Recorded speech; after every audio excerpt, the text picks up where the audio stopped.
Hello and welcome to Around the ICC. I'm your host, Matteo Bonetti, and this week we'll be looking back at the latest storylines from the top European leagues. Then I'll give you my league power rankings and we'll have our usual fun with the best 11 as we pick out the La Liga team of the season.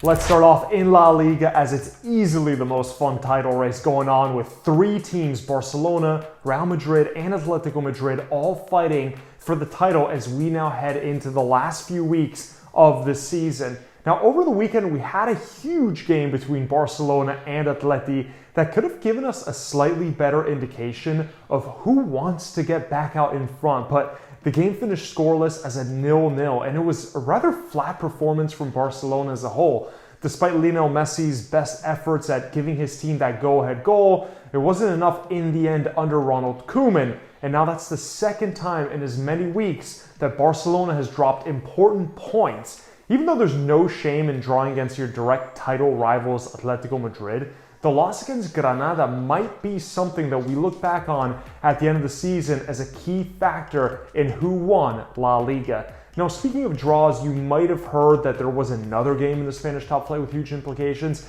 and that was between the other two teams in the top four, Sevilla and Real Madrid. And it gave us yet another draw, but a high-scoring one at least, with the 94th minute equalizer coming by way of Eden Hazard, who maybe, just maybe, got a few more fans on his side after that infamous situation last week where he was caught laughing it up with former Chelsea teammates after Real Madrid was eliminated from the Champions League semi-final. Now, whether Hazard meant the goal or not in the 94th minute, which came in a split-second flick, slightly deviating the rocket of a shot from Toni Kroos, we'll never know, but he'll show up in the statistics book. So do Real Madrid fans love him now? I'm not entirely sure. Unfortunately, some of the talking points after the match had to do with refereeing and VAR, but this is a fun show and we don't want to bog you down with that stuff. So let's dwell on the positive. For the neutrals at least, with 3 rounds to go in La Liga, Atleti on 77 points and Real Madrid and Barcelona both on 75. An insane amount of Liga that I can't even wrap my head around it. Liga.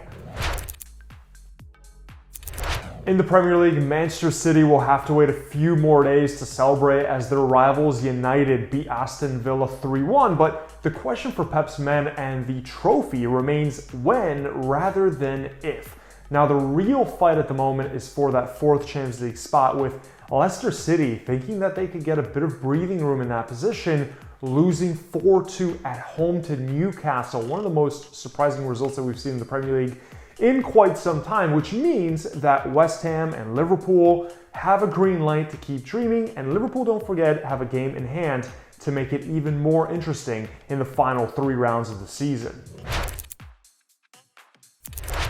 Over to Serie A, and the biggest game of the season between Milan and Juventus just happened, and it did not disappoint, especially not in the second half where Milan dominated and ended up winning 3-0. The loss was a humiliation for Juventus, who played one of their worst games of the season, showing very little character or desire under Andrea Pirlo, and ultimately even losing the head-to-head advantage over the Rossoneri because of the scoreline. Juve are now in 5th place, and the result of that would be catastrophic, as they most likely lose their once-in-a-generation superstar Cristiano Ronaldo, and they'll have to do a full rebuild this summer and move on from one of the most disappointing seasons that they've had. The good news for Milan, on the other hand, is despite not playing that well in 2021, or at least as well as they did in 2020, they're now in a good seat in position for 4th place.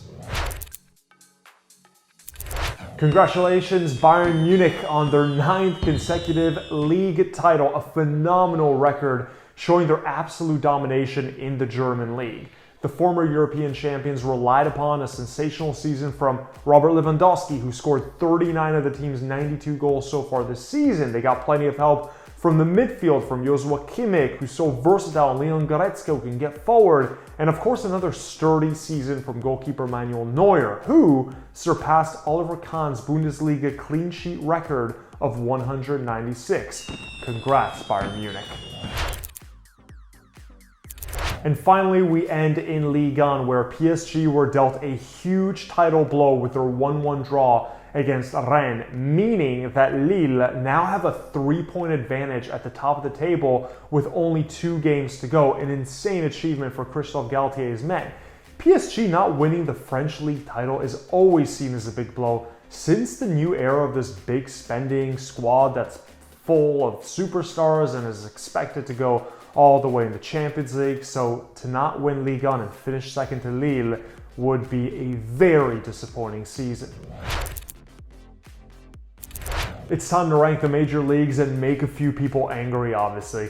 Let's start off with number 1, and you probably guessed it. It's the Premier League. It's the richest league. It's the league that makes you realize more money, less problems should have been the saying all along, given that it's all English teams in the Champions League final, and you have another English team in the Europa League final. Clearly money going a long way for English teams in terms of success in Europe. And it is this domination this season in Europe from the EPL teams that has put them top of the list. And let's face it, these teams deserve to be there. Manchester United put 6 past Roma in the Europa League semis, while Man City and Chelsea both deserve to be in the UCL final. And not only that, but apart from City having a huge lead in domestic play, the rest of the battle for top 4 has been incredibly competitive. Leicester City's in 4th place with West Ham just behind them, meaning that teams like Spurs, Arsenal, and Liverpool have had a really tough time asserting themselves in the top of the table in league action, which shows you just how difficult success can be in England. At number 2, it's La Liga, one of the best title races in the world, maybe the best. Atletico Madrid pushing Barcelona and Real Madrid to the bitter end. Add to that the technical brilliance of the league as a whole, with so many teams capable of playing slick possession-based football, and it's no doubt that second best at the moment is in Spain. In 3rd place comes Serie A, and as we finally have a new champion with Inter after 9 years of Juventus domination, but Inter finishing 4th place in the Champions League group stage, not a great look, and the overall disappointment of Serie A teams in Europe means that there's no way that right now you can put the Italian league ahead of either Spain or England, but it is a league on the rise. The good news for Serie A is how tight it's been at the top spots from 2 to 6, with the Champions League race for those final 3 Champions League spots going down to the wire. Now, finally, in 4th place, it's the Bundesliga. Always entertaining, always well structured, and usually a case of can anyone catch Bayern Munich at the top after those 9 consecutive league titles? But we've had pleasant surprises in German football this season, with RB Leipzig challenging for the title earlier this season, and teams like Wolfsburg and Eintracht Frankfurt entertaining as well, along with the youth football superstar machine of Borussia Dortmund, with plenty of reasons to watch them for Americans like myself. Hint, hint, Gio Reyna. Right then, it's time for my favorite part of the show, where I give you my top 11. And this week, we'll give you the best starting lineup from the season in La Liga as a way to finish off the season. I'll be doing this for the top European leagues as we end the season on a high note here in May. In goal, we'll go with Atletico Madrid's Jan Oblak, who has long been one of the best keepers in the world and always so reliable. My back 3 starts with Sevilla's standout Jules Koundé, who at only 22 years old has become a leader of the defense for the Andalusian club. Next to him, I'm sticking with youth, and I'm going with Villarreal's Pau Torres. Torres has not only anchored a side that is now in the Europa League final, but he's getting capped for Spain too. Next to them, I'm cheating a little bit by putting, by the way, it's my list, I do what I want.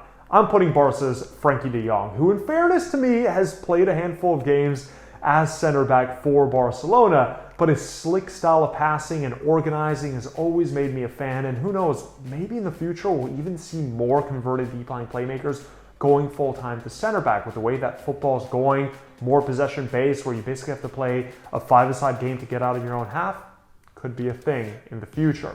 Let's move on to the midfield, and it is Marcos Llorente, who's been so good for Atletico Madrid and a big part of their success this season, with his driving runs from the midfield leading to, get this, 12 goals and 10 assists from a midfielder so far this season. Sensational stuff.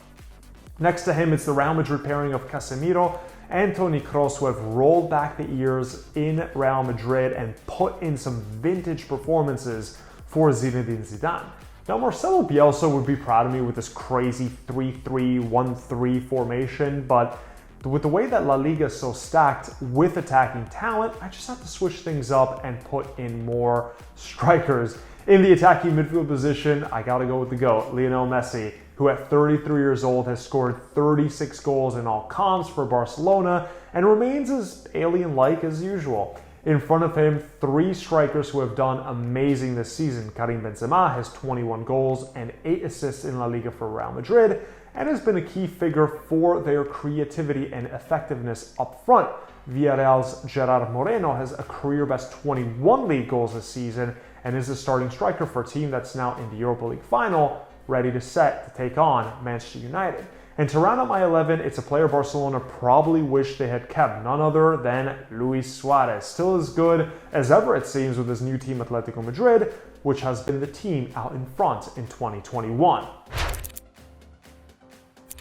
Portland Thorns FC are coming to the Women's International Champions Cup in the summer of 2021. Tune in on May 19th at 11 a.m. Eastern Time on the ICC social handles for more information. Now, thanks so much to everyone who joined us here on Around the ICC. I'm your host, Matteo Bonetti. You can follow me at Bonetti on Twitter, but please make sure to follow the ICC at International Champions Cup on Facebook and Instagram, at INT Champions Cup on Twitter, and check out the website www.internationalchampionscup.com. See you all next week.